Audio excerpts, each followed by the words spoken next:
I'm going to see if I can get in touch with Rita and if she's on.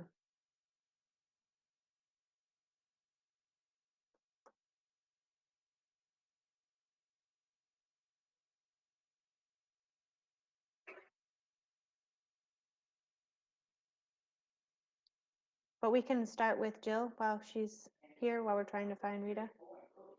Sure, absolutely.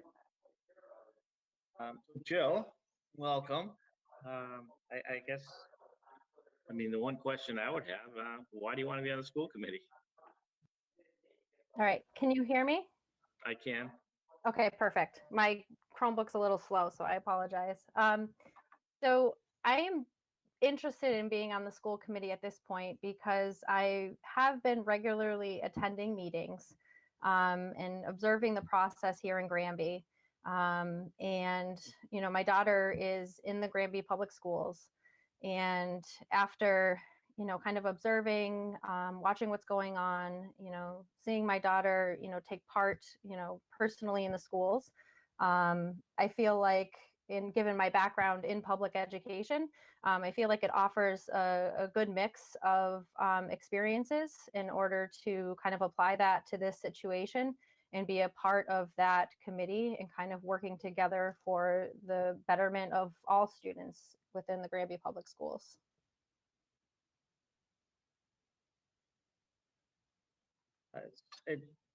And please, Jen, if Jay or anybody has any questions, please feel free to ask.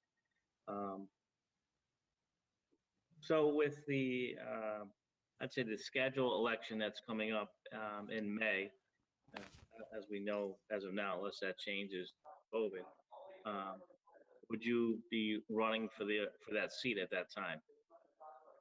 Yeah, that certainly is something I've definitely been interested in. I mean, this opportunity presented itself, I think, a little bit earlier, you know, obviously than the May election time.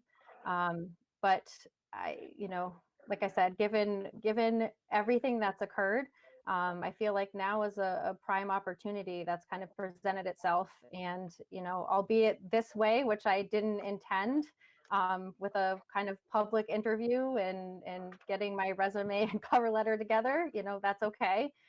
Maybe give people an opportunity to see who I am and what I'm about, and, you know, put my name out there. Usually when you run for public office, it becomes a public interview.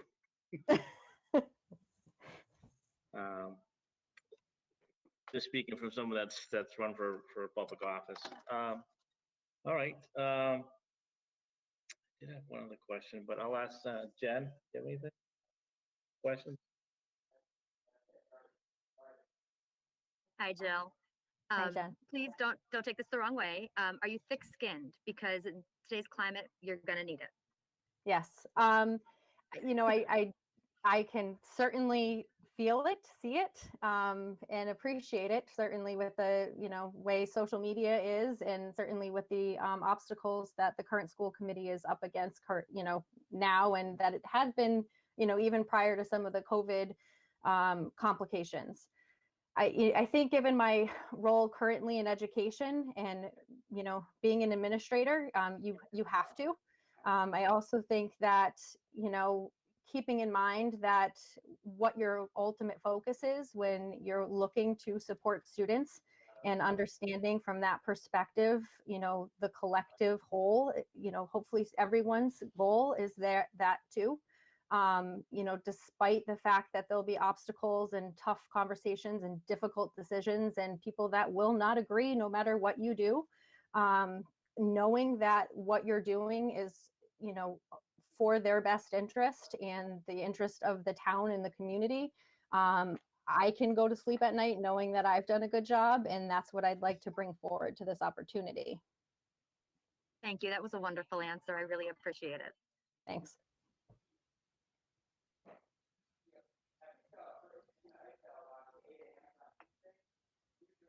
Okay, do you have any questions?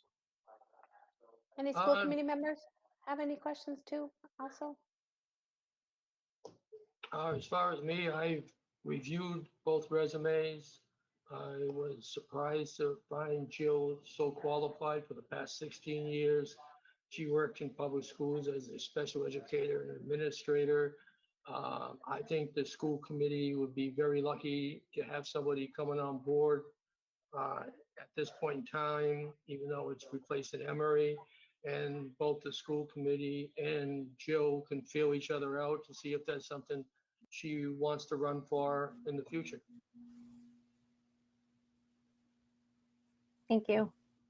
I'll jump in to say, full transparency, when I first started attending school committee meetings back when the 6th grade was the issue, I was oftentimes sitting not too far away from Jill. So I do like the idea that she's not just showing an interest now because of our current situation. I know that she's been long coming to school committee meetings. I don't think that she shared that part, but I feel like that is important to know, which to me is important. Jen, Silva, you took my, I hope you have thick skin question. That's totally what I was gonna say. Sorry, Audrey. Yeah, but beyond that, I just think that that's important to mention too. So I'm trying to think of if I had anything else, Jill.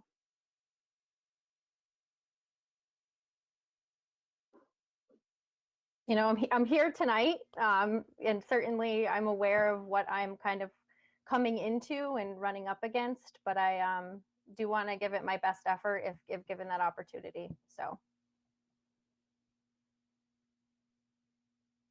Well, thank you, Jill. Definitely, I know I appreciate the interest, and anybody that's willing to really volunteer their time for something as far as a committee or a board in town. It's always greatly appreciated. That's just from a resident of Granby, you know, greatly appreciate it. And I know the school committee definitely has, I'd say, long meetings with a lot of, definitely a lot of important issues and things that come up without a doubt. I know some of the meetings last 3+ hours. Definitely, it does take dedication to that, especially meeting twice a month, and that's just the meetings. That's not everything that goes on in between the meetings as well. I'm sure the other board members can speak to that as well, committee members. Jen, were you able to get a hold of Rita? I sent her an email. I don't have a phone number for her, so I sent her an email. I haven't heard back. So I don't know. I don't know quite how to proceed. I know that she had said in one of her emails that if if she didn't get this, that she was going to consider running again in May. So I'm not really sure if we just go ahead or what. But just with that coming out sort of backwards as it did, I've been working with Jill a little bit on the superintendent search. So I've seen that she's, been an active participant, so I'm comfortable with that. And just forewarning that it's a lot more than you bargained for. Yeah. Right. Well, I guess my recommendation at this point, and I'll let the other two board members speak from the select board, but I mean, Jill had the opportunity to speak to both the school committee and the select board. I would wish that Rita had the same opportunity as well. So unfortunately, she's not on this call right now, this meeting. And I know you reached out to her. Did she know she was supposed to be part of it? Yeah, we had passed that along to her. We mentioned it at our last meeting, and I believe I emailed her as well that it was postponed until the 8th when it was canceled last week. Jen Silva, did you say you saw her on here earlier, or no?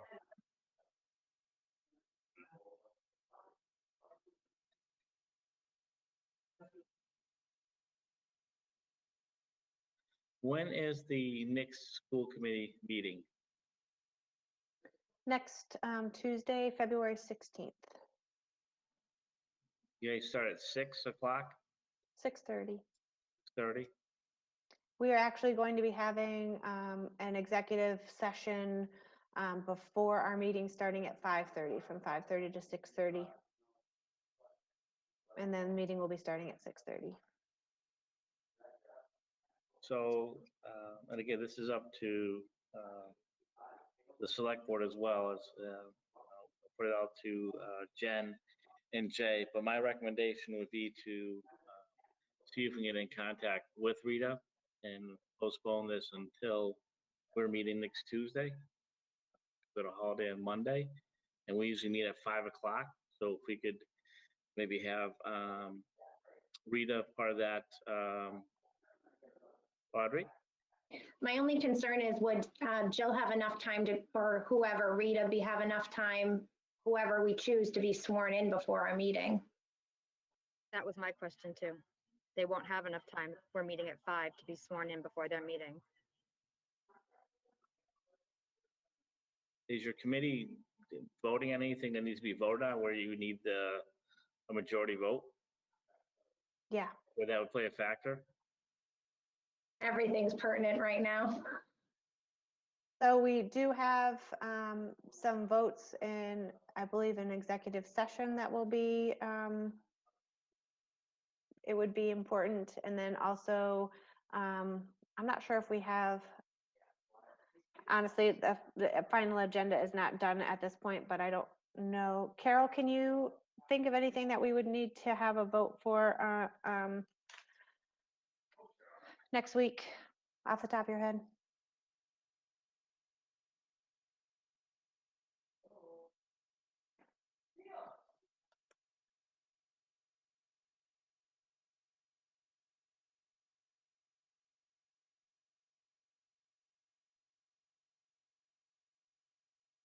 I'm looking over the agenda. It's a work in progress at this point, but we were hoping to reorganize the committee. We do have to vote on consent agenda, so that's nothing that it would matter necessarily. I think we would be okay if we need to, if she would not be voted in. I'm more concerned about executive session information, and I mean, Yeah. if the process of this is actually us recommending somebody before the select board makes their decision, I don't know, to me, this is pretty telling when someone does, like, this is important, you have, I don't know. So that's kind of sitting with me. If you're really interested, then you make sure you knew last week got canceled, you want to make sure you know where the next one is. That's my 2 cents. And we did mention it, didn't we, last week a number of times in the meeting? Did anybody contact her though? I'm looking right now, Glenn. I want to make sure. I don't want to say that I did and then not have sent it. So hold on. I'll look. Hi guys, this is Stephanie. I know my video's off, I'm in the car, but I did personally speak with Nita last week also and confirmed that it was postponed until today. I also just tried reaching out to her right around 5 and I have not heard back.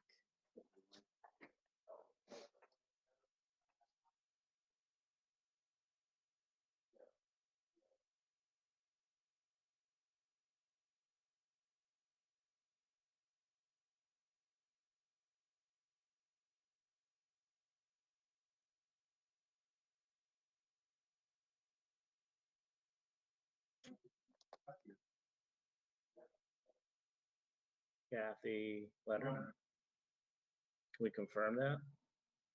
Well, now, but I'm also concerned that, we have had several people that said they spoke to her about the meeting. So I just want to make sure that nothing's happened to where she wasn't able to attend the meeting without calling in or something like that, at least letting someone know that she was unable to make the meeting. More of my So she concern did now. She did correspond with me on February 1st. I sent her a note saying that it was moved, it was canceled and moved to the 8th. And she responded and said, what about the meeting for tomorrow, which was our meeting, our regularly scheduled meeting on February 2nd. And I told her that there would be discussion this week tonight about the remaining school committee, with the remaining school committee regarding the two candidates, you and the other individual. And I said, we will not know who is filling that position until after that meeting and the subsequent vote. So I explained it to her in that email on the 1st, and then Stephanie has reached out to her. And I know that she had been in contact with, I believe, Kathy Leonard as well. So I sort of echo Audrey's sentiments a bit, and perhaps we just move ahead. Well, I'm only one person of the board, so obviously whatever the board wants to do, that's up to the board as all of us together. So Based upon reviewing both resumes of both individuals, where Jill's got 16 years of experience, while Rita doesn't show any experience in the school system on her resume, and then the mention of her by both Jennifer and Audrey, as she's already been involved with some of their subcommittees, I have no problem making a motion to appoint Jill Pelletier to the school committee to fill the empty position at this time.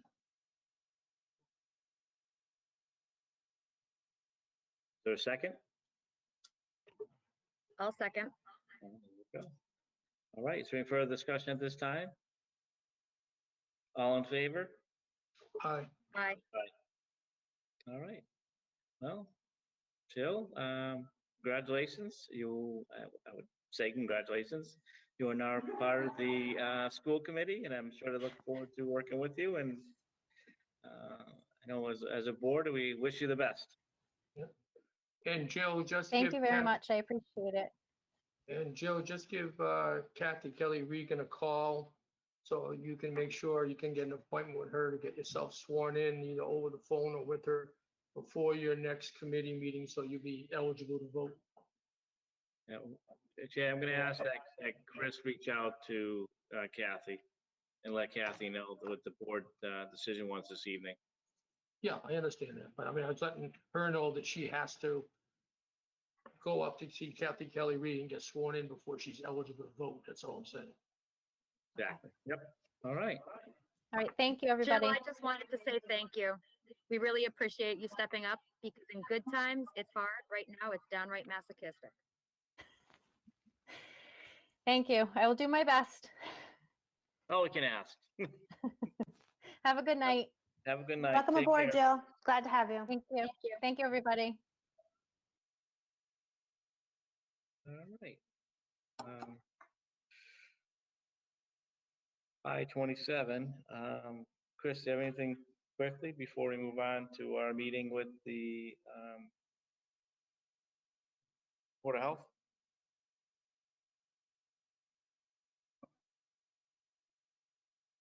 Okay.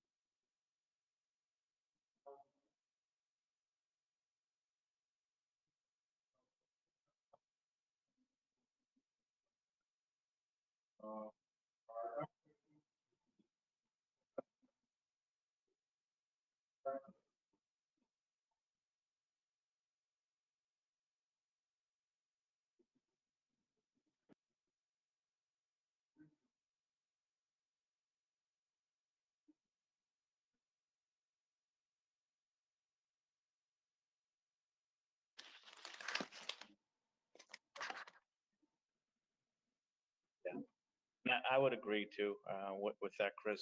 I think it's an important piece that we currently don't have, and we do need to have that since our last person has resigned. So I think it's important that we get back on track for our veterans now, without a doubt. Jenna, I don't Jay, know. I don't know what was said, so I have no idea what you were talking about. so, What I was talking about, Jay, was the Veterans District. That I'm recommending that we rejoin the district. If we do, our proposed Yeah, I've FY already- '22 assessment will be $16,890.35. Our assessment, we're last part of the district in FY 2018 was $13,305.17. And with the issue we've been having with trying to get veteran services officers for the or just for the town of Granby has been a problem for us. And I think this is our best bet to be able to get someone who will be here for our veterans and fight for them to get all the benefits they're entitled to. I agree with you entirely. And I did read all that documentation to include the dollars and joining East Hampton. So I don't have a problem with it.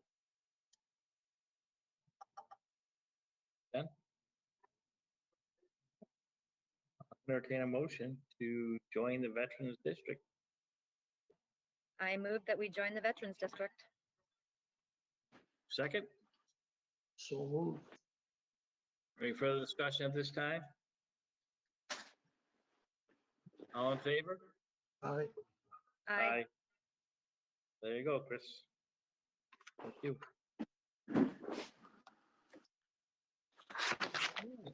It is now 5:30. We'll open up our joint meeting with the Board of Health. Welcome, Board of Health members. Good evening. How are you guys? We're good. We're good. Thank you. Herb is with us. Herb, are you hearing things? I am here. Okay. What we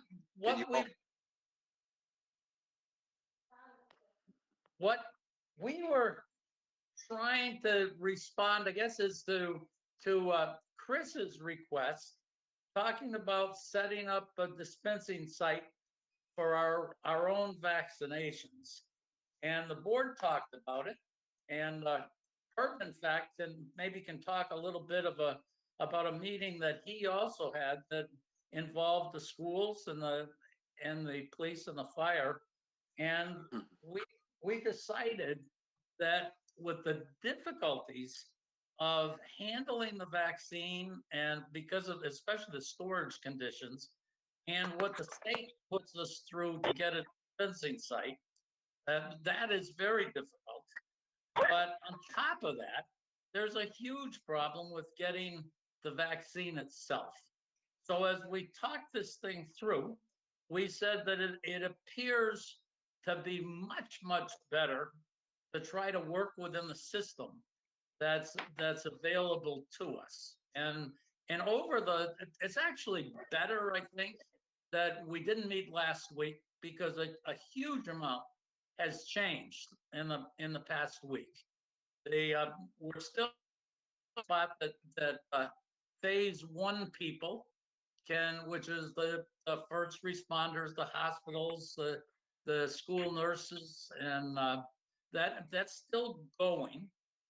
But we've moved into the first phase of the first group of phase 1, which is 75-year-old plus people. I don't know when we're going to start the second group coming, which will be the 65-year-old people. But what's happened is we're now starting to see some availability of vaccines. We've got Hampshire County wasn't getting much vaccine, and we've now got it so that in the Hampshire County, we've got Northampton that's available to Hampshire County. With now the site at Amherst High School is available for Hampshire County people. We've got UMass, which is a statewide site that's now working pretty well. Also available to us, we're starting to see the pharmacies coming, and there's a big site that's available at Eastfield Mall. In fact, my wife got vaccinated there a week ago, and that site has lots and lots of open space. They're starting this week. they had moved up to about 2,400 vaccinations a day. Up until I looked at this morning, a couple days this week, they were full, but there were through Sunday, which is the end of the open period for making reservations right now for this week. There are up to 2,000 sites or reservations available per day. We've also got Bay State is got one at Whitney Avenue in Holyoke. And so we're starting to get quite a few sites available to get people. We've got a big change that happened is that the 211 phone-in system went online. I'm not sure it's functional for sure, but I'm hearing that they're going to put even more people staffing it. Now that's a system that if people can't handle the online stuff, you can call up and get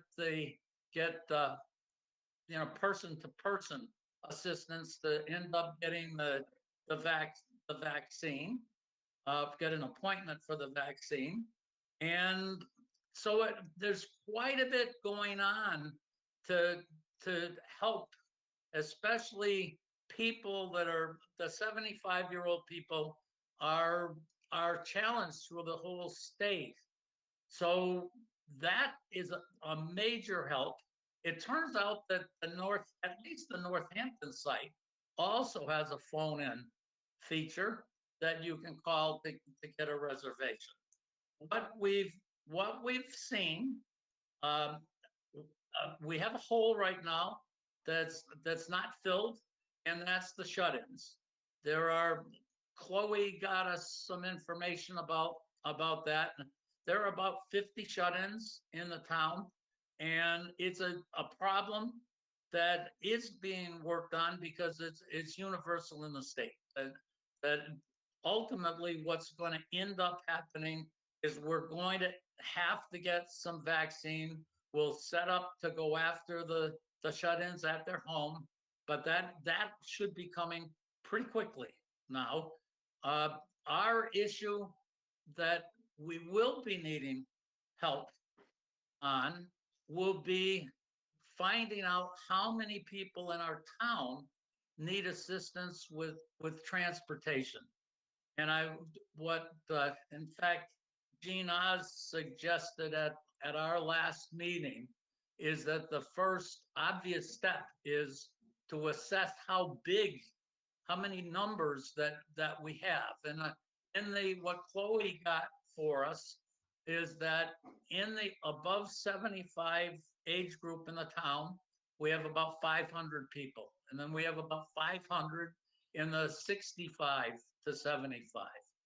So we'll end up thinking that pushing back probably into your group, maybe Chloe is certainly Colleen is available from the Board of Health to assess how many people need the transportation.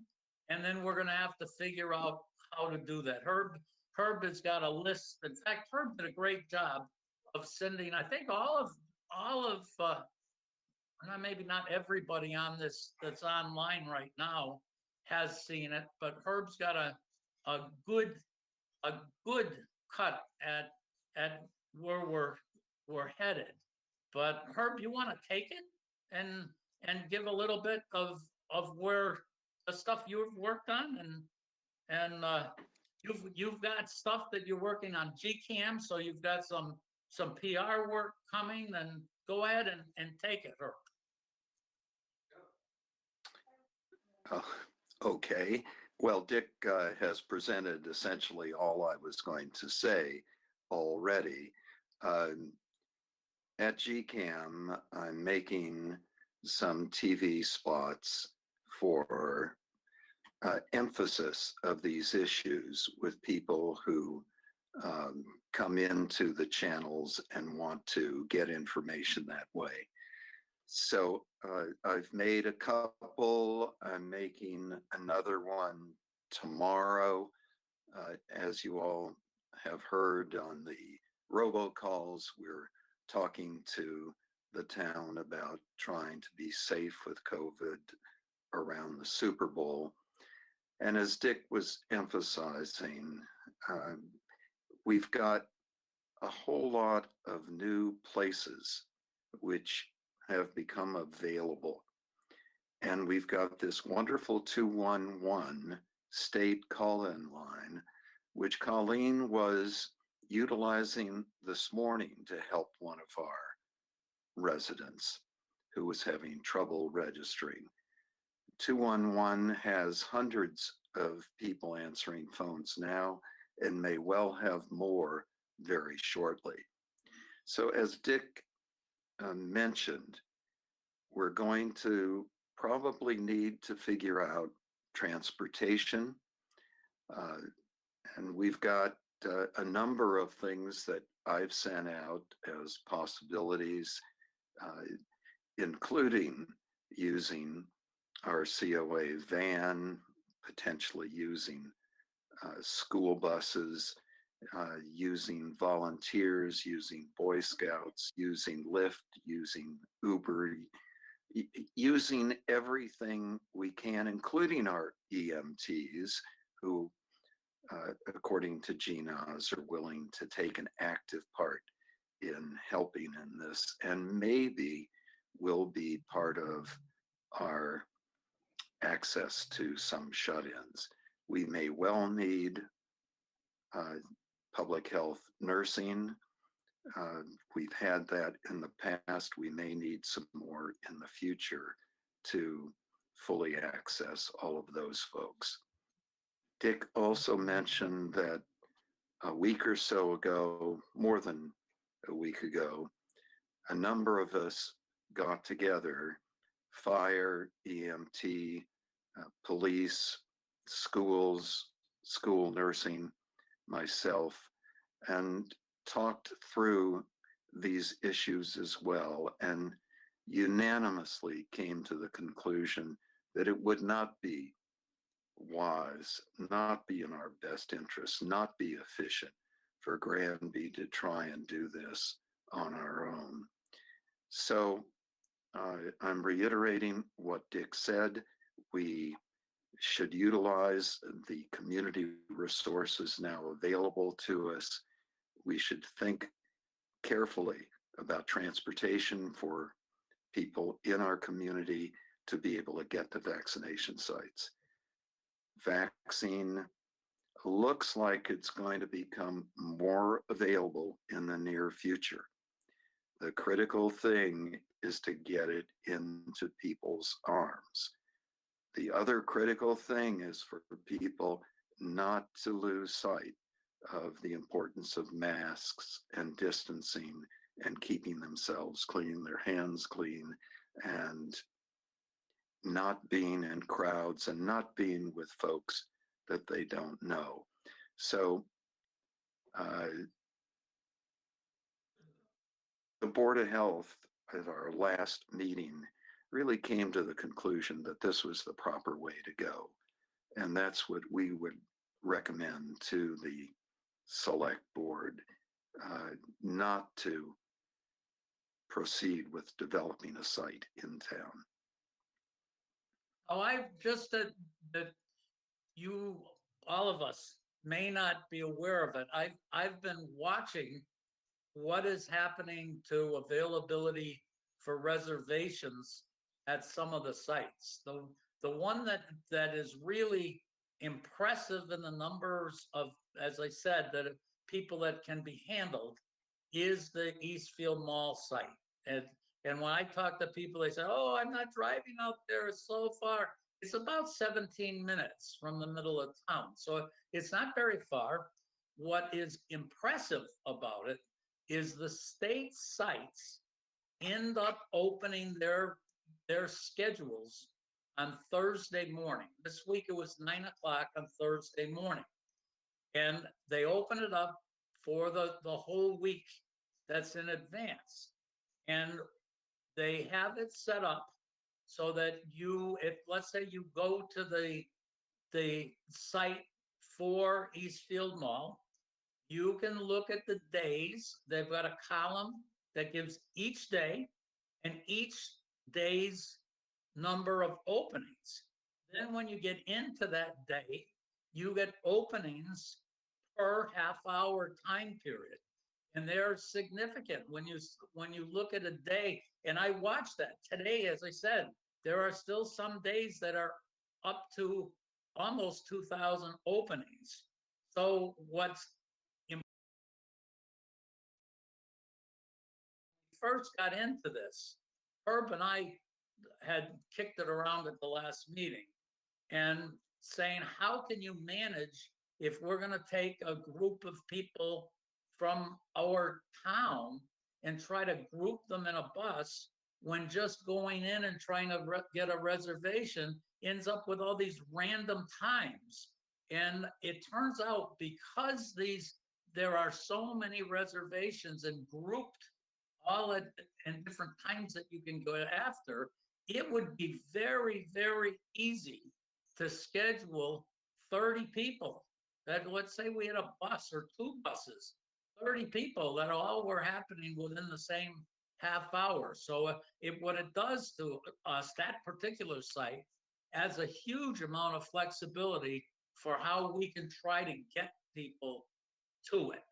It is a big site, but it's one that the numbers that are available to us give us some really good opportunities.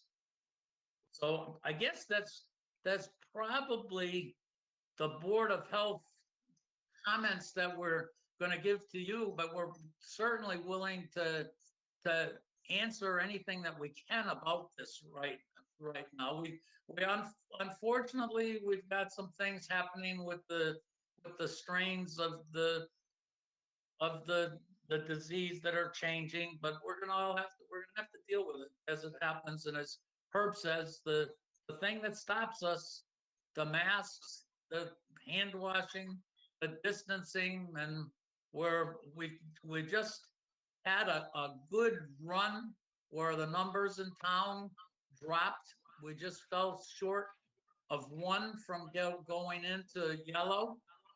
What I am looking is that the numbers look like they're starting to climb up a little bit right now, and certainly as Herb's robocall said this weekend, that the fear of the Super Bowl is something we may have to deal with, and starting about a week from now.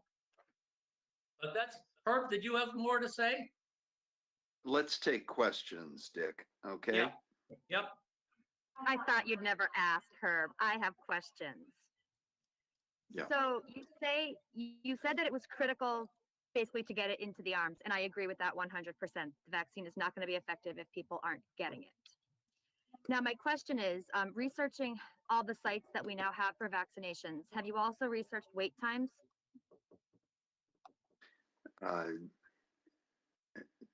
I have not done that, Jen, but with a schedule. Nope. Let me cut you off right there, Herb, real quick. And the reason that I asked was my grandfather actually just got his first vaccination at Amherst Regional High School. His appointment time was for 11:10. There was 40 appointments available for that time period. My mother brought him there. They got there at 10:50. They waited in line for 2.5 hours. At least Amherst Regional is doing the slots so they know how many vaccinations to have during the day, but they're not using appointment times. So my question is that do we know if other sites are doing the same thing? Because I wonder if people will shy away from that if they realize they're going to be waiting for 2 to 3 hours. Herb, I can answer that question. Yeah. My wife went last Monday, so a week ago, to Eastfield Mall. They were just at the beginning of starting up. They opened up the Friday before. And we ended up getting a noon time.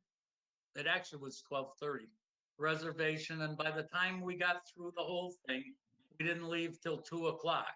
But the main problem was they were not handling the noontime, the lunchtime properly.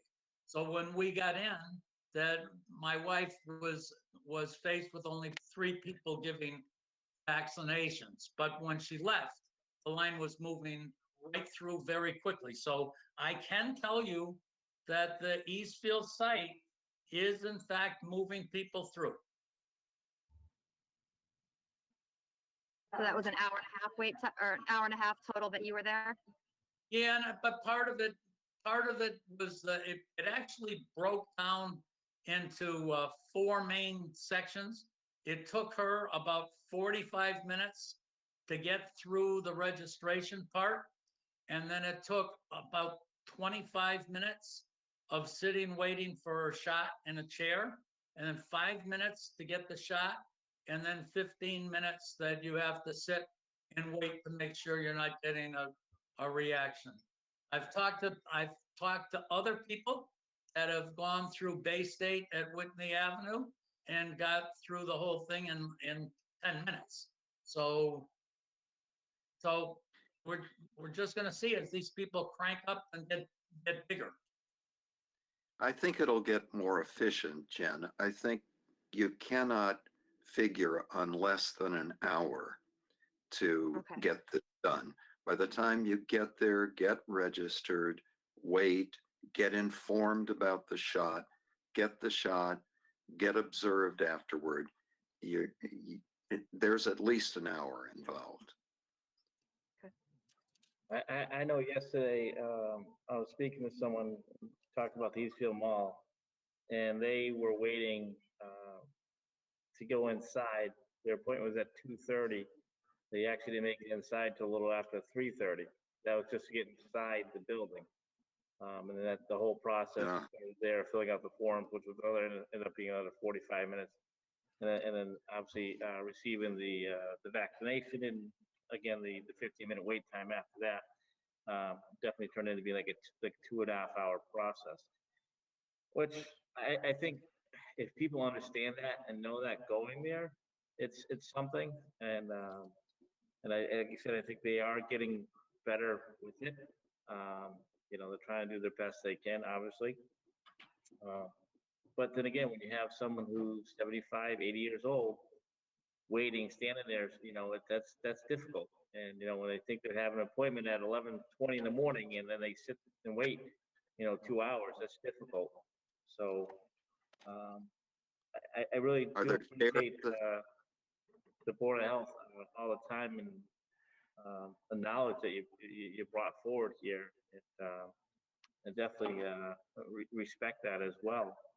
All I can say is, to me at this point, is that we stay close with Chloe and the COA, and make sure that we are doing what we can for our senior population in town, and we're meeting their needs.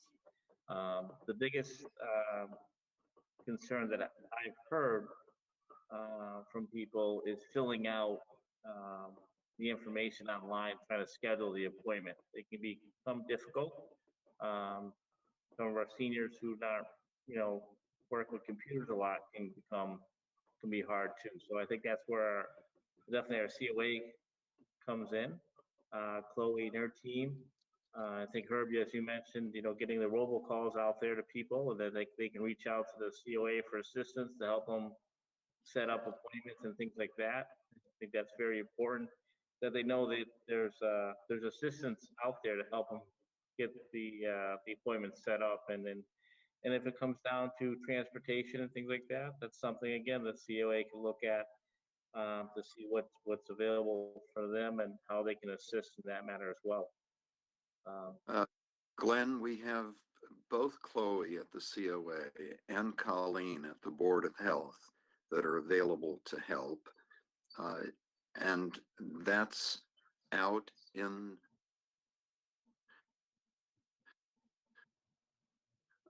You froze on as us, sir. information to our seniors. And pardon me? What is You that, had Jen? frozen for a little while. You I froze can't for a hear little you, bit, Jen. that's all. Oh, all right. Okay. So both Colleen and Chloe are going to be available as resources. 211 will help people directly to fill out the information. So we're going to have a number of ways to help our seniors navigate through this. No, man, that's great, and I think that's the important piece. And I think Dick, you said early on in the conversation that a lot has changed in 2 weeks when we first started talking about this. You know, a lot has changed. A lot of more sites have opened up for the people who want the vaccination. So I think you guys are doing a good job. I think we just keep our eye on the ball here, and you know, we make sure that the needs are being met. Eventually, we're going to move down the line after our senior population, and from my understanding as well that you know, CVS and things like that will be online in the near future as well. So the people who do want the vaccination have the opportunity to get it. All I can ask for myself, and I'll let the other board members speak, is that the Board of Health keep on doing what you're doing, and you know, really, you know, listening to what what's being said out there, and we're acting accordingly to what the needs are of our residents. And I think, like you said, you know, things have changed. I think things are getting better. We need to do our part to assist where needed.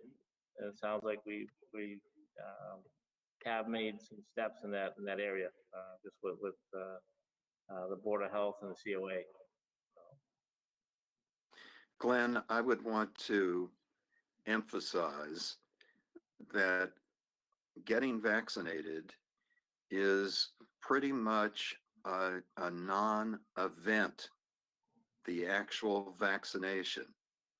People can get sore arms, they can have some minor symptoms, but getting vaccinated has the potential to protect our population, our Granby citizens, from serious disease. So I hope that everyone in positions of authority, when asked, will be positive about the value and importance of our citizens being vaccinated.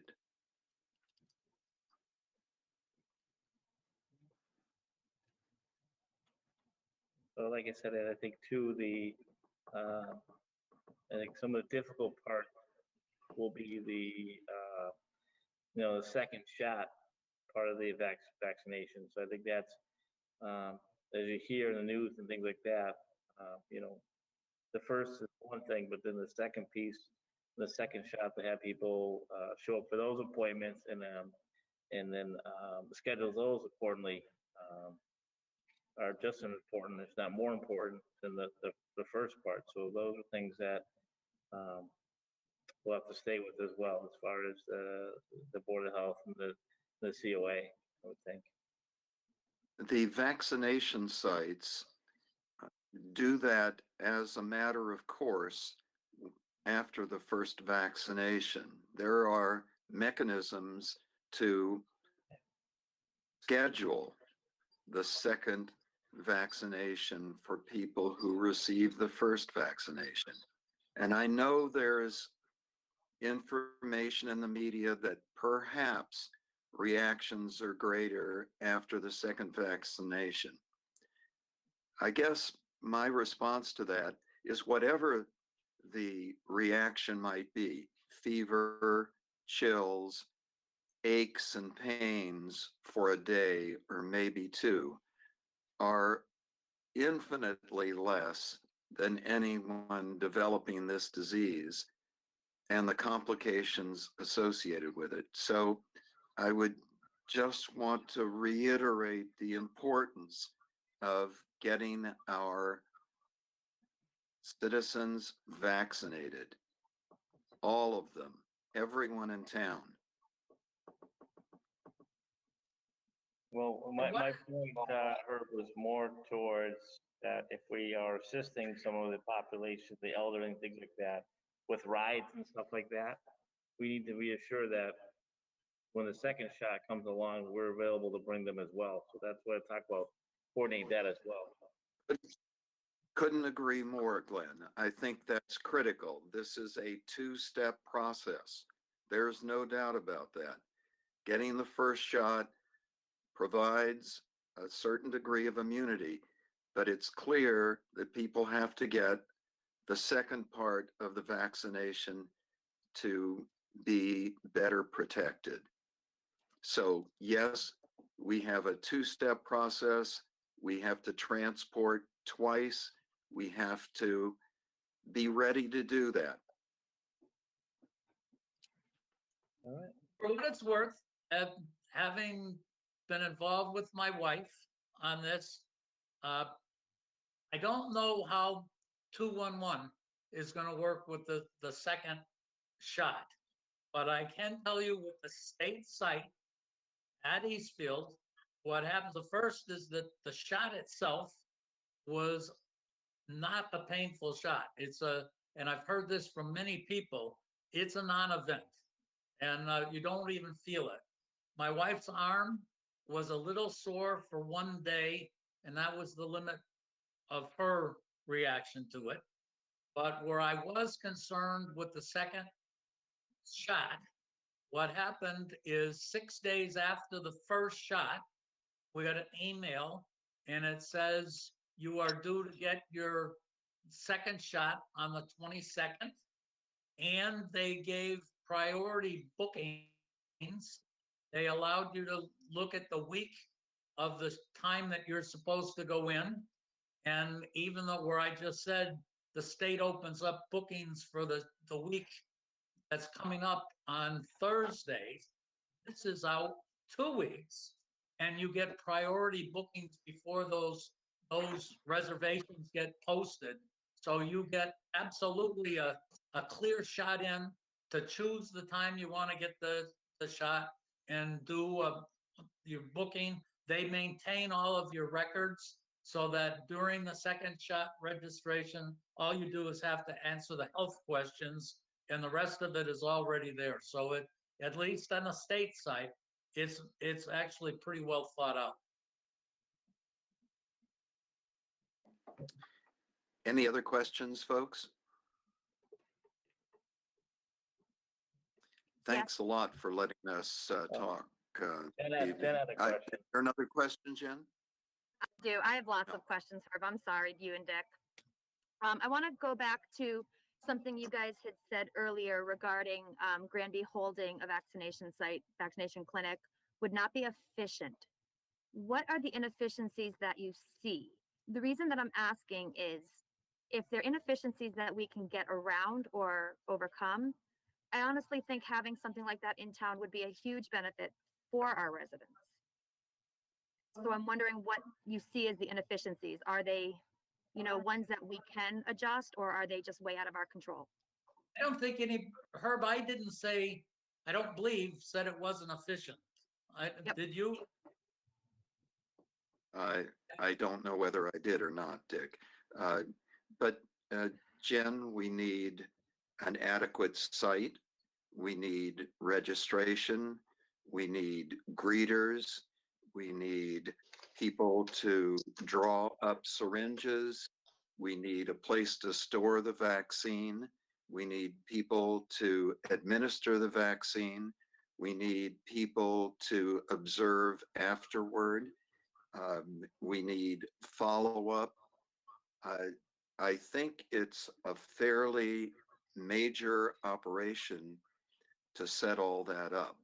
Whether it's efficiency or not, I don't know, but I think the organization is very significant to be able to do that. And perhaps the single most important thing is to actually get allocated vaccine. So if you set up a small site in a small town, to get an adequate amount of vaccine may be very difficult. Maybe they'd allocate 100 doses a week. Well, we've got 6,000 plus people in town, and we need 2 doses. So I think the organizational issues are prohibitive, especially in light of the fact that there are ongoing functioning sites right now.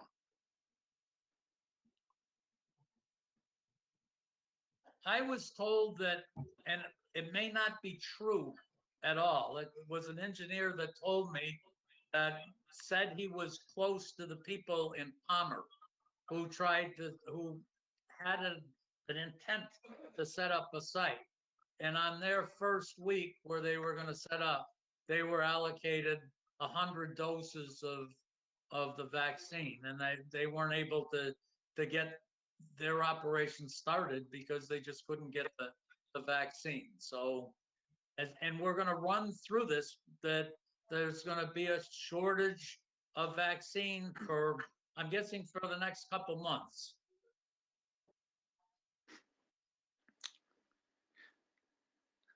There's just a lot of steps that anyone would have to go through to set this up.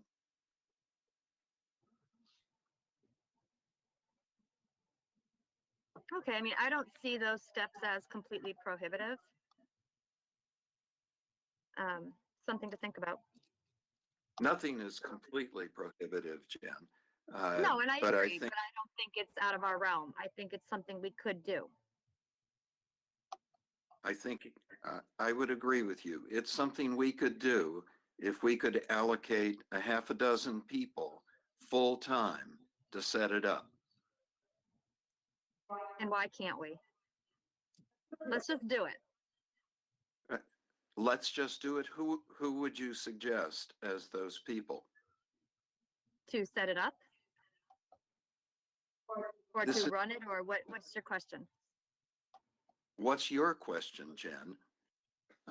It's going to take multiple people to set this up over a significant period of time. Who are they going to be? Who's going to support them? Well, those are answers to, those are questions that we have to figure out. I'm not saying that I know all these people right now. Well, I don't think we have to figure that out. I think other people have figured it out who are close by, and we could triangulate easily those main areas: Springfield, Northampton, and Amherst. And within a reasonable period of time, we're going to have Bay State, Big Y, CVS, Walgreens, a whole lot of other sites that may be available. I don't know when. I couldn't say a date. So there's a whole lot of activity which is already extant, which I don't see us replicating easily.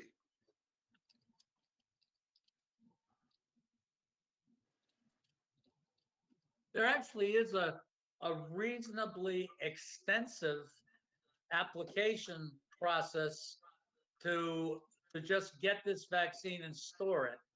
And I guess if you wanted to see it, Jen, we could get it to you, but it really is set up that you have to have people, a doctor sign that they're going to guarantee the conditions are met. It's a big form and a big commitment to do. It's very technically difficult, but if you'd like, I certainly could ask Colleen to send you just that paperwork so you get a sense of what's involved just to start the registration process. That would be nice to see. Thank you, Dick. I would I'll be happy appreciate to being able to. I'll be happy to do that. I'll ask Colleen tomorrow to do that. Perfect. Thank you very much.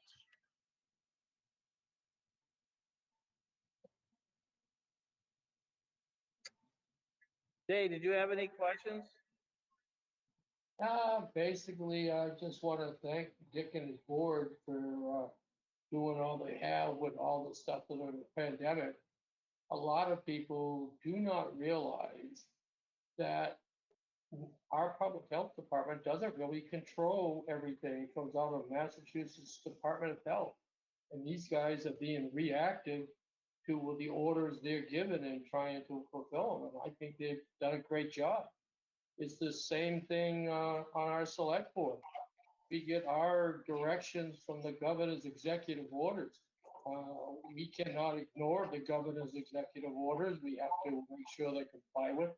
Just as the Board of Health has to make sure the Massachusetts public health requirements are done. And I think both have done the best they can under the conditions. We're not a very big town. Our resources are limited, but we're trying the best we can to help everybody involved.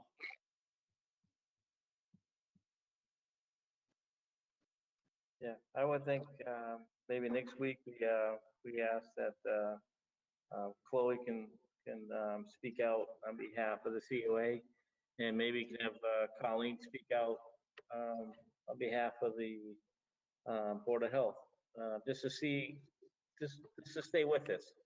So we're getting, updates and just make sure that we're doing our part to help our residents in town as well. And I know what I've been hearing a lot lately, a lot of employers are starting to do the vaccination as well for their employees and arranging it and things like that. So that's happening as well. I think Big Y just started doing their employees too as part of the food services part of the industry. So yeah, I mean, I think we just keep the information flowing and pay attention to what's going on and do our best to make sure that we're making or meeting the needs of the residents. Well, that's all, and we do our part. I do know there are some challenges that comes with that, as we said earlier, Dick, in regards to having the vaccination and distributing it. There are some things that go along with that, but like they always say, if there's a will, there's a way. But I think if we're looking to get the needs are being met of our residents, then I'm okay with it. If the needs aren't being met, then maybe that's something we can look at, and if there's a way that we can help out, which it sounds like that's what we're trying to do, and we are doing right now with the COA and so on and so forth. But I think we got to keep that information going. I think we got to stay. The communication's got to stay there. We got to make sure that we're doing our best. That's all. And I think we are. I think from what I'm hearing, I think we're trying to do our best with that, and we're working with the information and the knowledge that we have at hand. So.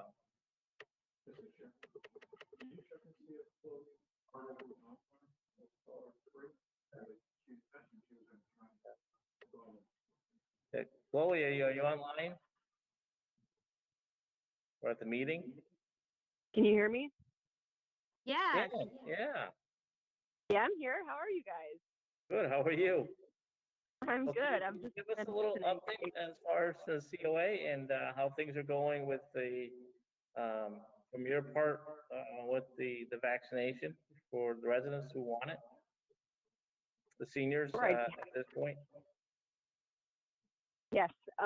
So since before February 1st, our office has been inundated with inquiries from very eager seniors wanting to get the vaccine as soon as possible. But with this population, especially with older seniors, and that's who we're serving right now, 75 plus, there are a lot of barriers. And as has been discussed previously, these barriers are primarily with registration, but we're trying to do our best to alleviate that. I would say our office has received probably over 100 calls about the vaccine, but we've only actually successfully registered about a dozen, because the seniors, they're desperate for it, but at the same time, they have limitations and have often been unable to go to certain locations or wait, outside for an hour.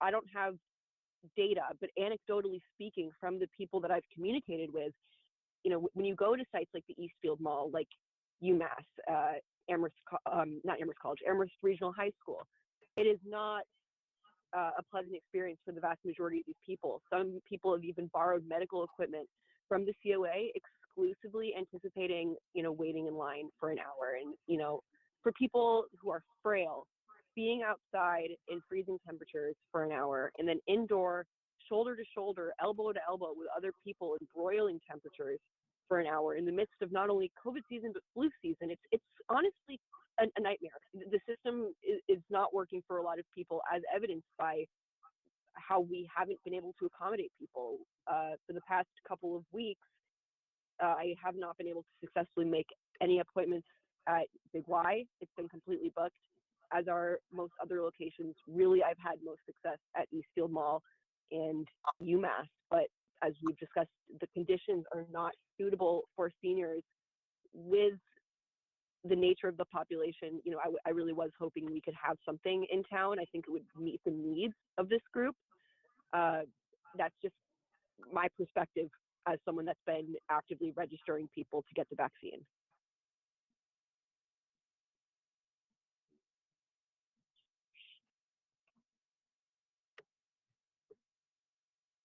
Well, Chloe, I'd like to find out for our next meeting, which is next Tuesday, if you could provide us with some data, reaching out to the people that have reached out to you already and to see if they've made other arrangements or they've been able to get the vaccination. Because I know people are getting it. It's happening. I think someone said earlier, especially with the Eastfield Mall, and I understand that the wait times and things like that. And I talked to someone that went through it just the other day in the snowstorm, and it's definitely alarming and concerning to me. With that, when you think about that, someone that's 75, 80 years old standing outside waiting to go in, and I'm anticipating, hoping that the state is working on that and they see that as well. But I think it's if we can reach out to follow up with the people that have reached out to you, Chloe, and see if there's been if they've been able to get their vaccination that they want, or if there's other ways we can assist them as well, because people are signing up, people are getting them, so got to figure out a way. And like I think we said earlier too, that if there's a will, there's a way. So if we need to figure out a way to do it in town, we could, but I want to make sure that if we're going to do it in town, if we find that way to do it, that it's beneficial, that we're not just, we got to make sure it's going to work and it's going to work well. And there's a lot of places out there that are doing it, and they've been doing it now for a week or 2 weeks, and what it is, they're working out the bugs. That's what they're trying to figure out, and trying to figure out ways to do it. So yeah, if you could, Chloe, just asking if you, for the next meeting, if you could just give us some information based on the people that you've reached out to or reached out to you, where they are, and just go from there. This is an easy topic to find a quick solution to, without a doubt. But we definitely got to keep on working on it. Glenn, I think you're saying something very important, Glenn, and that is that it's early on in this process, and most of these sites have to work out their procedures and work the bugs out and make their process run better. And I suspect that will happen over a period of time here. So I think it is important for people to have some patience about the process.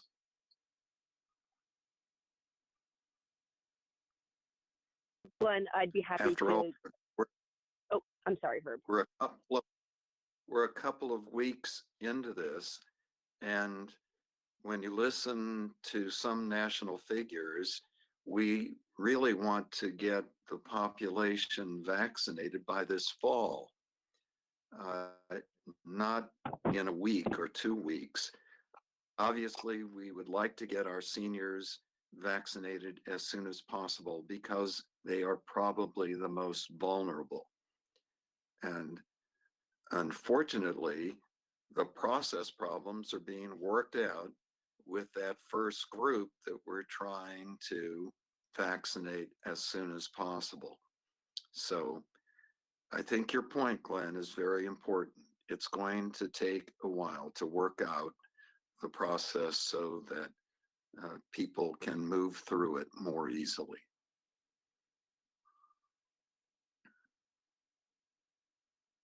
So, Chloe, you were saying? Just that the COA would be happy to do follow-up with all of the people that have called to make inquiries about the vaccine. I have a notification list built up already for people that were looking for an update for the results of the meeting.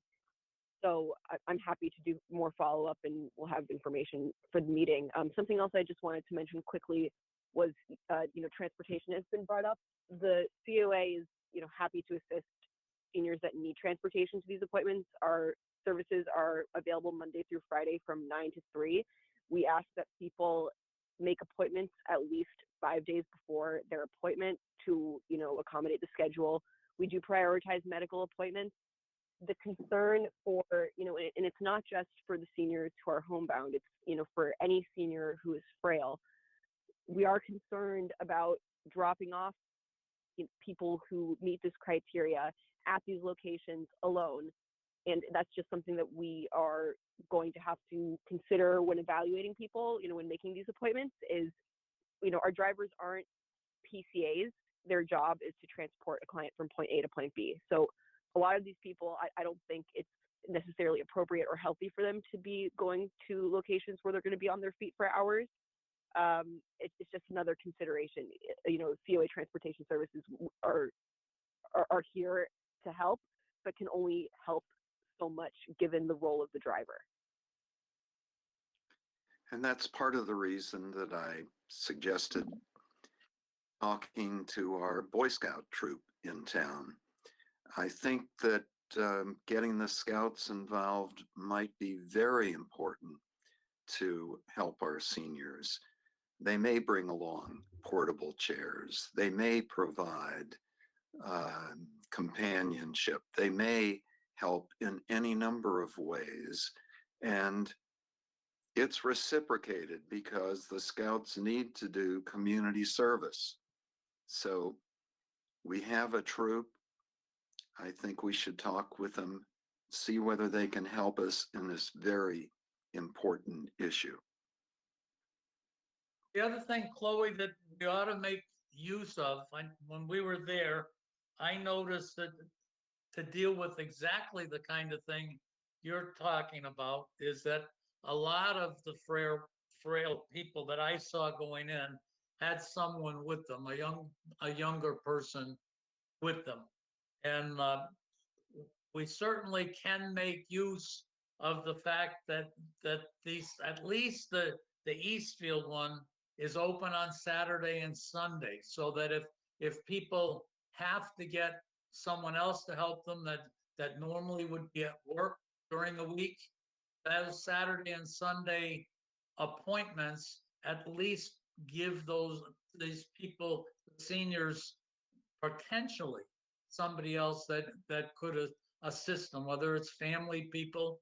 And I'm not saying that it's the solution to every problem, but as we try to help people think outside of the box a little bit, having those Saturday and Sunday appointments available is something that may be useful to certain people.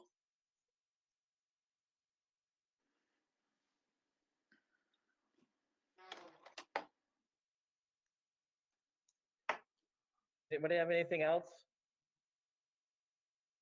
No? All right. Well, definitely appreciate your time this evening, and I look forward to further discussions to see how we are proceeding and how we're doing it in the near future. Like I said, I guess the biggest thing is to communication and really working with our residents to see what their needs are. And their understanding too, when people go out there, I think, from what I understand, the biggest, one of the issues that people, they make an appointment for 11:20 or something like that, and it's really not 11:20, ends up being, 12:20 or something like that. So, again, I think working with our population and our residents and to make the things work, I think that's what we need to do. We assess it every week, every day. Great. Glenn, thanks for giving us the opportunity of talking with you. Well, Thank you, everybody. Appreciate it. Thank you. Good night. Okay. Have a night. Wait. Can I ask a Oh. question, please? I'm sorry, Jeff Labonte, I'm from Easton Street. I was at the planning board meeting, so I came to this one late. Did you already discuss the polls from National Grid on Easton Street? We did. That was our first topic. That was the first on our agenda. That is too funny. Okay, and any problem? No, but it was approved by the board. Okay, thank you very much. Have a nice evening. You're welcome. Thank you. All right. Okay, well, we have citizen participation. Is there anybody, I guess from the audience, I'd like to say, has anything they want to bring up at this point? If you do, I just ask that you do state your name so we know who you are.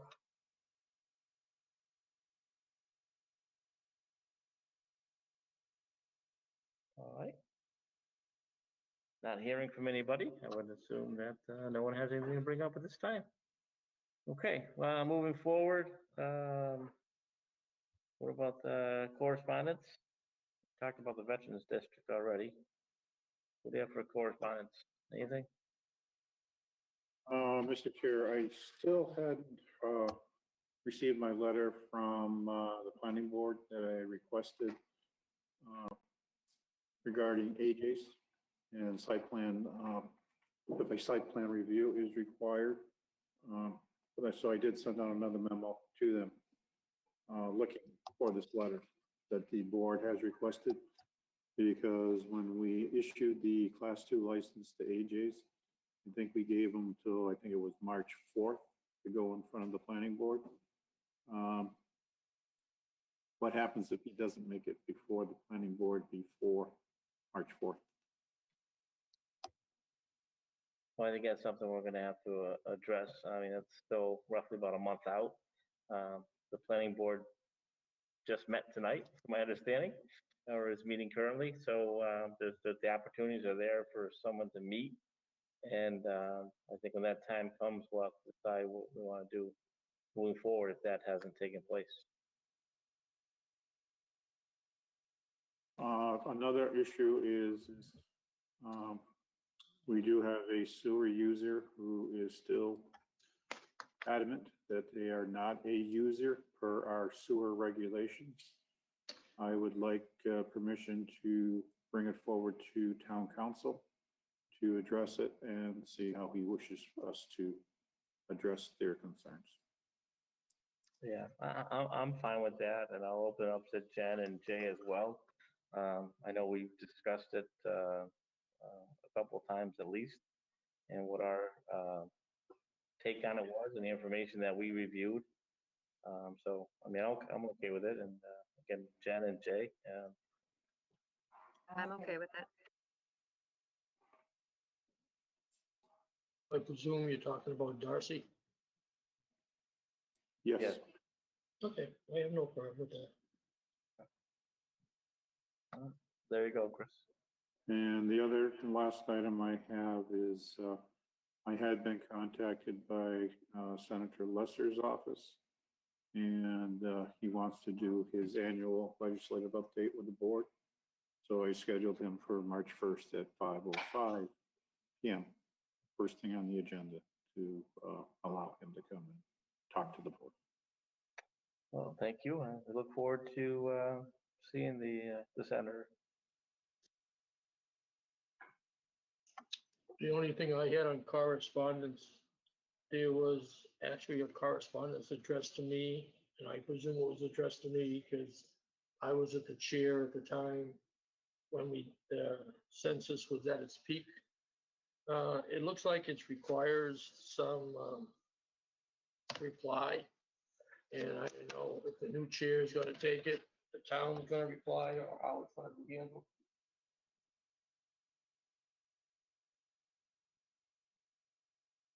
I'm sorry, I missed that. I didn't hear him. I'm sorry, Jay. My speaker went out. That's okay.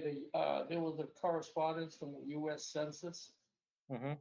It was addressed to me. I presume it was addressed to me because at that point in time was being done, I was the chair. And it appears to be looking for some kind of information from the town. I didn't know if you're gonna take it over, Glenn, because you're now the chair, or the town itself is going to address it or whatever. I really don't know what they're looking for from reading it.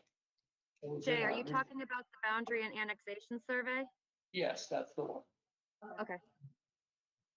All right. And I didn't know what to do with it, Jim. I don't know if you know, but I didn't know what to do with it. All right. Well, why don't you, can you just forward that to Chris, and we'll go from there. I have it right here. Yeah, Chris has it because it was sent out through correspondence.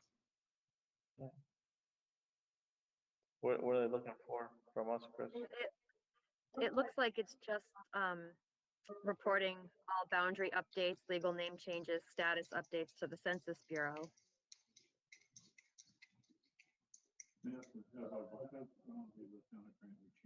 Yeah, that's what it's asking for. Since the last census, our boundaries changed. No. We have to do a negative reply or just ignore it.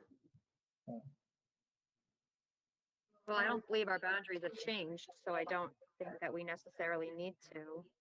Some reports require a negative reply if nothing is changed. No, this one says it's completely voluntary. Oh, okay. All right. Well, if there's no reply required, I guess we don't have to reply. That's how they ask if the boundaries have changed, and obviously they haven't. So. That's what it's saying. Boundary updates complete the Census Bureau's geographic framework for data collection, tabulation, and dissemination, and are vital to the success of the decennial census, the American Community Survey, Population Estimates Program, and many other censuses and surveys, but our boundaries haven't changed. We haven't grown or shrunk due to town boundaries. Okay.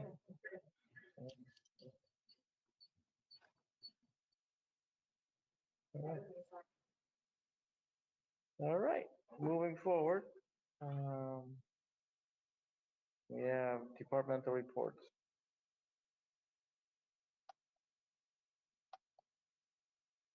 Do we have any questions, comments in regards to the departmental reports?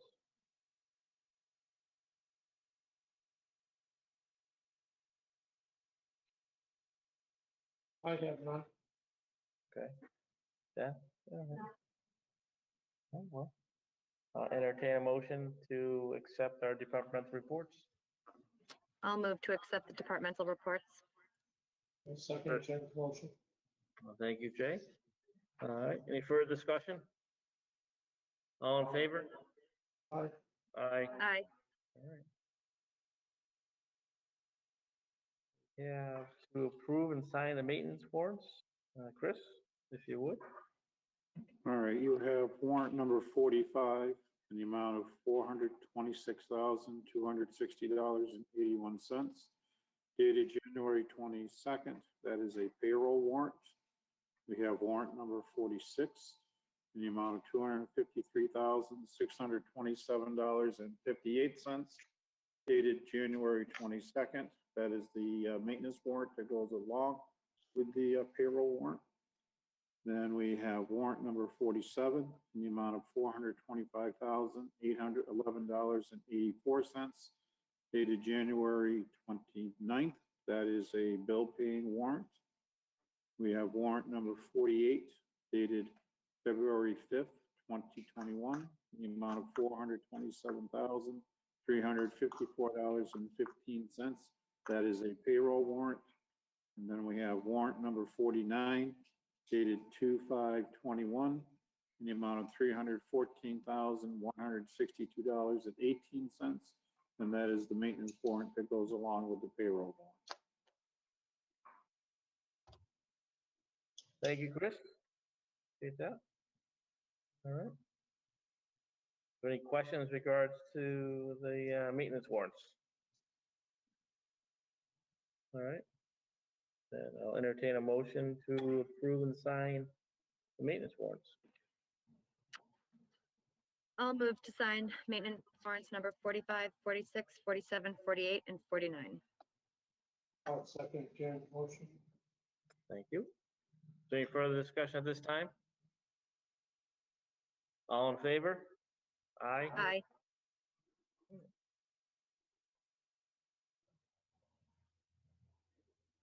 Do you have common vic licenses for 2021, Chris? Okay, you have license number 21-20, CVS Pharmacy, Inc., number 7111, 70 West State Street, Granby, Mass. Expires December 31st, 2021, fee of $25. You have number 21-21, Cumberland Farms, number 6698, West State and Pleasant Street, Granby, Mass. 01033. Expiring December 31st, 2021, fee of $25. You have number 21-22, Early Mug LLC, 337 East State Street, Granby, Mass. 01033, expiring December 31st, 2021, fee of $25. That one you may want to waive, because that, I believe, for all restaurants, we are waiving the fee on all common vics this year. And then we have number 21-23, Granby Preservation Society, 250 State Street, Granby, Mass. Expiring December 31st, 2021, fee of $25. Is GPS nonprofit? The Granby Preservation, have we waived that in the past as a nonprofit? No, you haven't waived that in the past. All right. Because we traditionally waive nonprofits, the reason I asked. What was that? I said, We usually waive nonprofits. If the board wishes to waive it, they can make that part of the motion.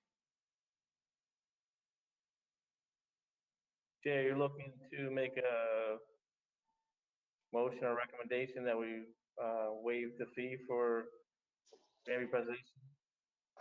I think we really, in a way, have to. Otherwise, how are we gonna tell one nonprofit they have to pay and another nonprofit they don't have to pay? I don't know how to answer that question.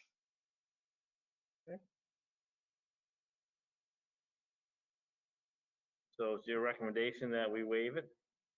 If that's what we've been doing, I would say the answer is yes. All right. I don't have an issue with that, and I think it's just staying consistent with our nonprofit. Especially the Granby Preservation too. I think it's a part of the town as well. Now, Glenn, you had mentioned when we talked about this restaurant waiver, a letter was gonna be sent with them with their license saying that it's been waived and the reason why. You remember when you made that comment? Yes, yep. I've never seen a copy of that letter because it wouldn't be sent to us, so we know when we see these people, if they ask a question, we know what it said. All right. Chris, can you get us a copy of the letter sent out to him? Thank you. Okay, yep. All right. Well, Jen, would you like to make the motion? I move to approve and sign common vic licenses 2120 for CVS and 2121 for Cumberland Farms with $25 fees, and 2122 Early Mug and 2123 Granby Preservation Society with the fees waived. Thank you. I'll second Jen's motion.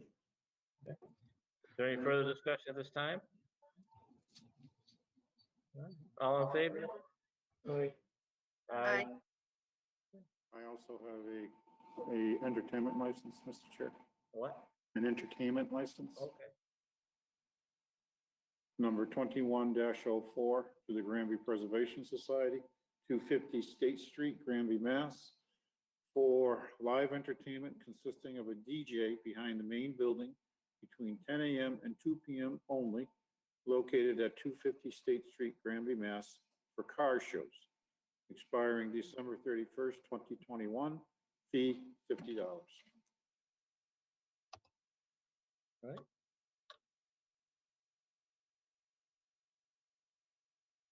And the question would be the same, how do we justify waiving some and not waiving others? I don't know the answer to the question.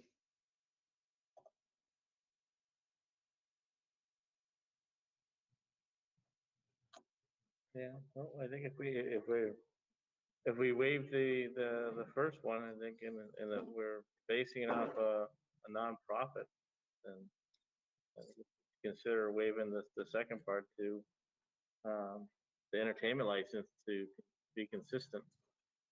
Yeah, because I know we waived Immaculate Heart of Mary and all those for nonprofits. I just don't know how to explain to somebody when they ask me. No, I think I'm okay with it. I mean, we waived the first license. I don't have a problem with waiving the fee for the second license for entertainment. All right. Jen, would you like to make a motion? I'll move to approve the entertainment license 21-04 for the Granby Preservation Society with the $50 fee waived. I will second Jen's motion. Thank you. Is there any discussion at this time? All right. All in favor? Aye. Aye. Aye. Thank you. All right. Chris, did you have anything else before moving on to old business? No. Jen, Jay, do you have anything? Well, under new business, we still have the Green Community final report to go over and sign. Because if it's not in by Friday, we don't qualify for the FY21. That was 6 o'clock, but it was for me, so I didn't bother to say anything. Oh, 'Cause I'm gonna be here anyway, so it didn't make a difference to me. I don't see it on the agenda either. I got it on my agenda, maybe, yeah, February the 8th. It says 6 o'clock on the one I got.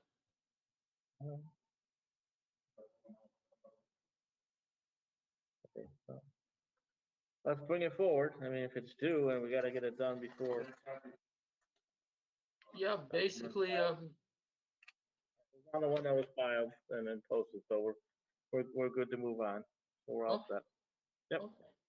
okay. Basically, this is the third final report we done because this is the third Green Community Grant, which our town has been lucky to receive. We collected the data, we submitted to the town administrator and to the board for their review, comments, adjustments, and so far. You have everything in your package. It still needs to define the procurement process with Mr. Martin would be the town administrator and the accountant. And then the other one is how much administrative fees does the town of Granby want to charge Mass DOER for administrating this grant? We're allowed up to $10,000. In the past, we have always maxed out the administrative charge. So whatever everybody wants to do is fine with me. We Well, just the need to reason- put it together. There's a reason why we wouldn't max out the administrative charge if that's what we consistently done. I really can't answer that because we just submit our hours from everybody that does everything, and Mr. Martin makes the decision what's allowable and not allowable and goes from there. Mr. Chair, Yes. there has been a concern, okay, regarding the spreadsheet that was put together regarding the administrative fees. Okay, on that spreadsheet, it was listed for time for Jay and another member of the Energy Committee as volunteers to give in-kind services so that we could max out the administrative fee. However, there has been conversations between our local DOR rep and Jay indicating that DOER does not pay for volunteer services. They will not recognize in-kind services as a match instead of a cash contribution. Okay? That has been relayed to Jay, and I haven't seen a change in that spreadsheet for the admin fee portion of this contract.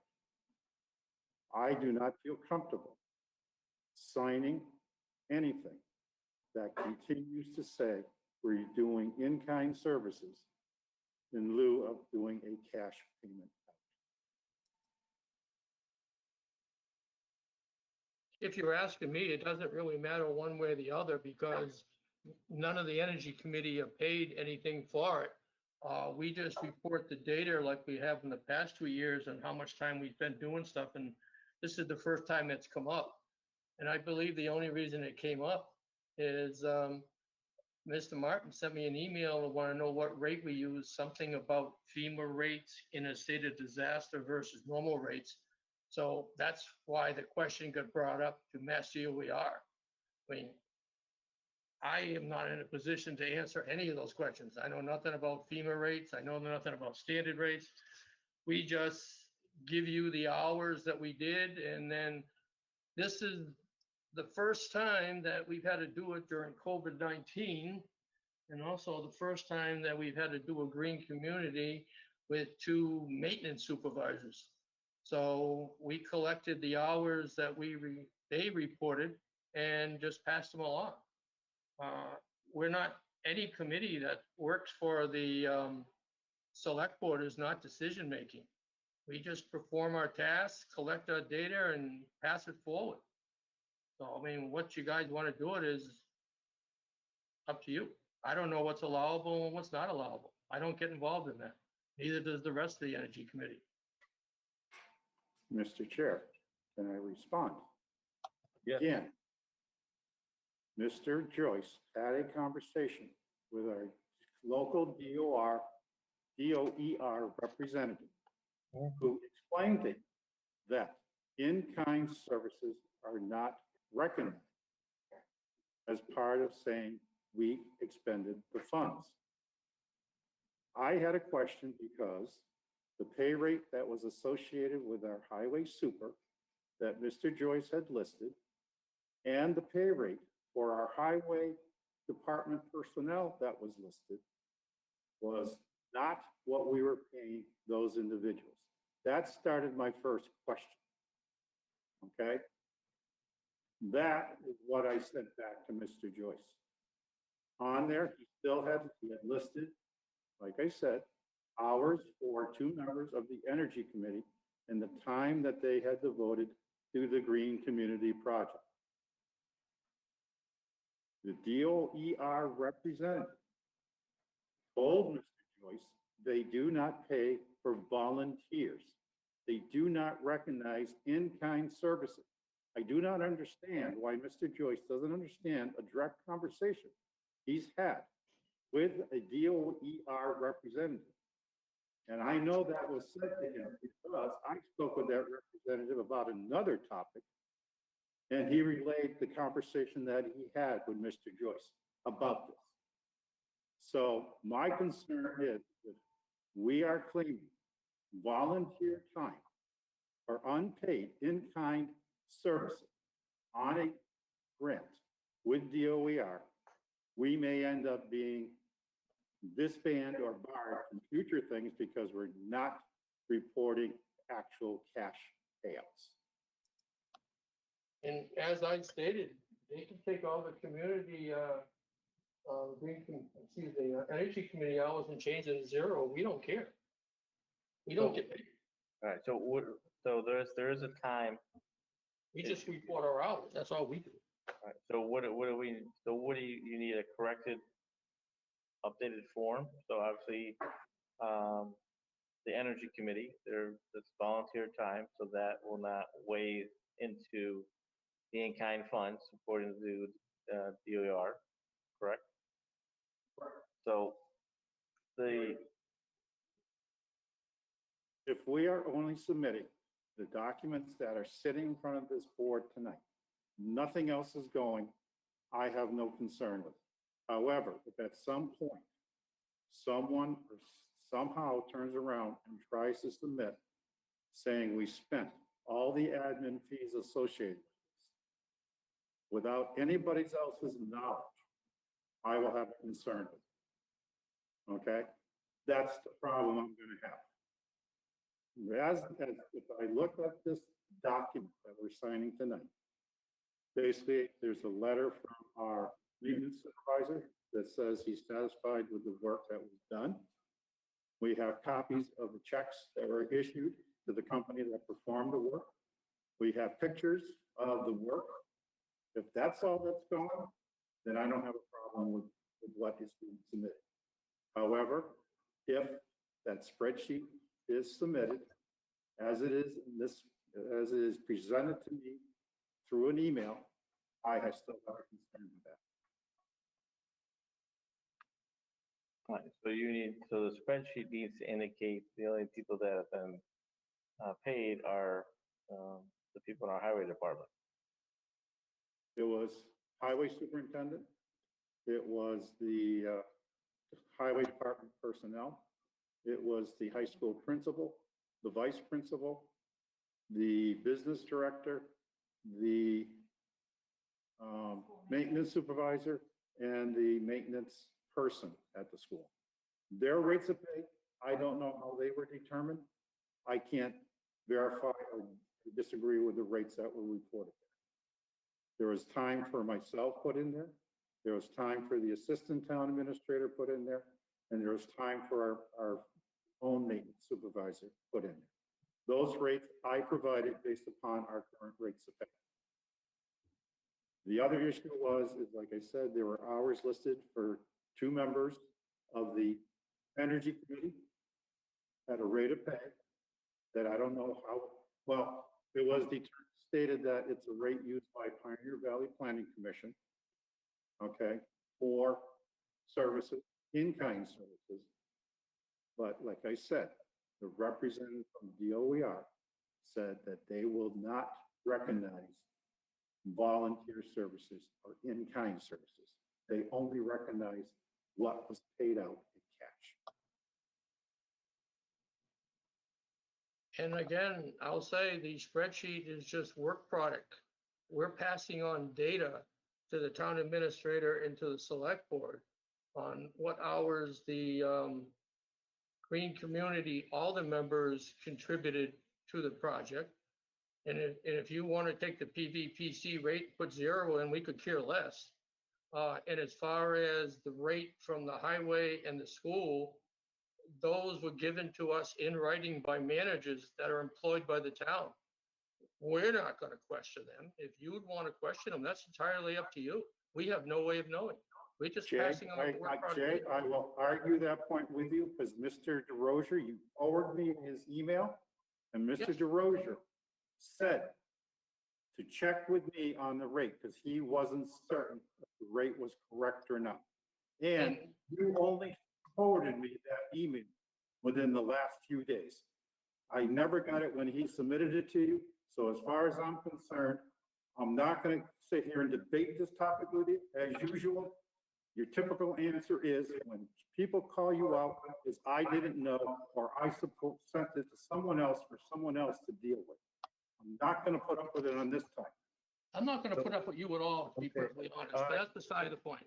I mean, we Folks, just submitted the please, hours that were there. and- Jay, Chris, Yes. please, let's just move forward. Let's keep this meeting professional, okay? Well, he's I the do one who ask, brought it I do up, ask that. not me. No, I'm not pointing, I'm not saying anything about anybody. I'm just saying, let's keep this meeting professional, and I wanna move forward with this. This is something that's more important to the town. And obviously, we want to make sure that the right, correct information is given. And so moving forward, we just, Chris, if you could just verify, they're all town employees. We have the information, their hourly rates, what they're paid. If we just make sure that those are correct, and we submit the correct numbers, and for this part, because as you said, we're going to sign off on this, and definitely want to make sure that the information being provided to them is correct. And what was the date on this, Jay? We have to have, we're gonna submit it on Thursday because it has to be there by 5 o'clock on Friday. And the way the email system is, sometimes they don't get it right away, or if we have a snowstorm or something like that. So we like to get it out on Thursday if we could. Right. So can this information be obtained by Thursday?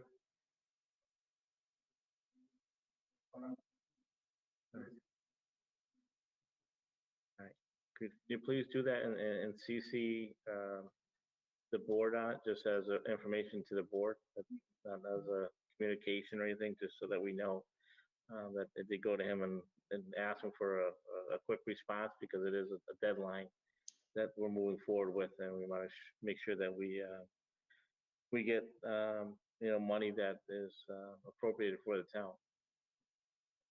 And I just want to say that when Mr. Martin gave us the new rates for the highway department, we made a change immediately. We're not arguing with anything.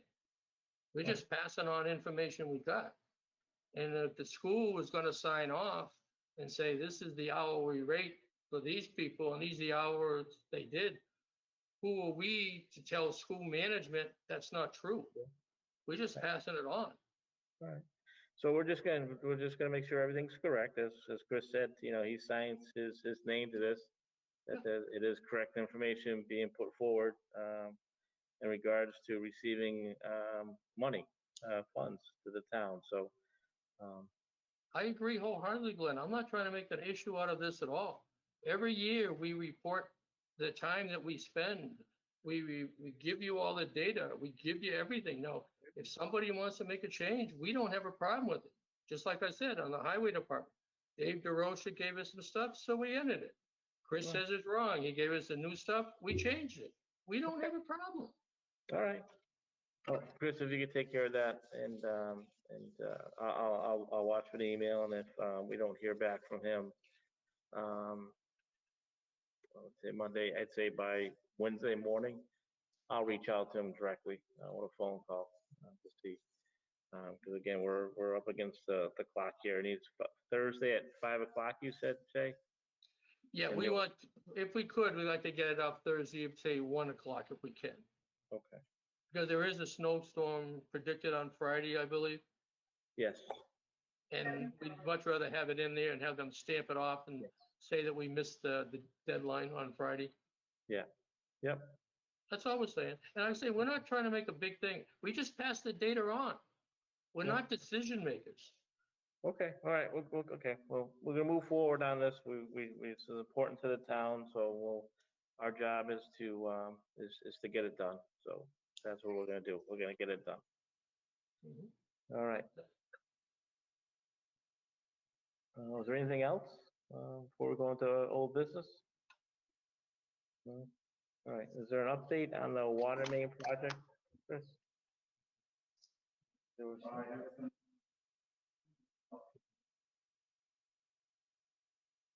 If he's talking, I can't hear him. Let me go on, Mike. I had sent the email out as requested by the board to our senator and our two representatives. Again, I did not hear back from either of the representatives to that email. However, Senator Lesser's office did get back to me. And his response was that $360,000, that was an in-kind match from Mass DOT when it was a joint project, is no longer on the table. Okay. However, there is a webinar, I believe, on February 24th, being done by the FERCOG, Franklin Regional Council of Governments. And I believe Mass Works is going to be there, or Mass Development is going to be there. I have signed up for that because they will talk about water infrastructure projects of that nature. And I will probably be interested in hearing what they have to say. Also, there was another email that I received about another website that you could put in proposed projects for funding for economic development type of projects or even infrastructure type of projects. And I believe I want to try and put in a project of interest to get comments to see if maybe they would find a way of funding our proposed water project and to try and move forward. Those are a couple of things that I'm currently working on at this point. And I did send that letter to Jeff Steer. Jeff Steer, I think he indicated that he was looking for some more data from the town, and I just have to get that together and get it over to him. I think he wanted to know who had signed up, who had put commitments in for the project, things like that, not just the percentage. He wanted to know exactly who had committed to the water main project. Is that what now? I believe that's, if I read his email, that's. But either way, it's we'd have to have the $360,000. That's not, that wasn't appropriated at the town meeting. We appropriated the. We got borrowing authority for 1.2 million. Yes. Right, but that would put us over though, wouldn't it? Well, that's the problem, is we don't have enough funds at this point in time to fund the project. However, if I can get something from Mass Works or from some other funding source, then maybe we can try and move forward with the project at the same time.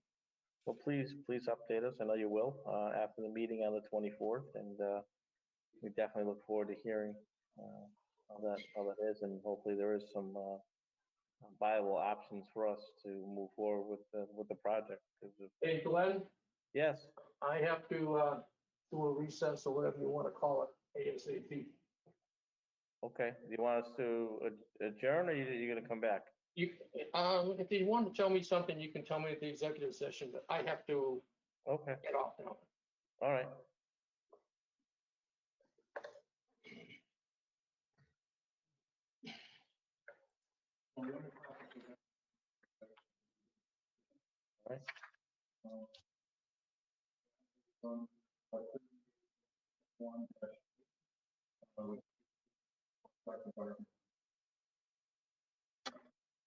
Well, at this time, we'll adjourn our regular scheduled meeting to move into executive session. The only thing is to come out to adjourn our meeting at that time. I know Jay had to step away, but I think he's going to be here for back for executive session. So we'll do a roll call vote at this time. Sexton, aye. Wait for Jay. Let's try this again. Silva, aye. Thing is, I would have known because I'm here. I heard you, so I would have known. All right. For everybody else, thank you once again, as always. Always appreciate the people that are listening to the board meeting and participating. First and foremost, stay healthy, stay safe, and we'll see you next week. Thank you.